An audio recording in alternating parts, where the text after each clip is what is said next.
Mbak iki dodol apa to, Mbak? Iki lho tak dudoi. Mbak iki dodol gethuk, dodol ketan putih, ketan ireng, dodol apa-apa enek, heeh. Sing desa-desa panganan, desa-desa lho ya. Ki apa-apa enek ngene Mbak, heeh.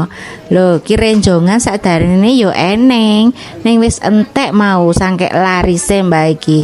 Lah piye kok ora laris? Lah wong yo enak lho dagangane, murah, enak. Apa ora yo nyenengke? Heeh.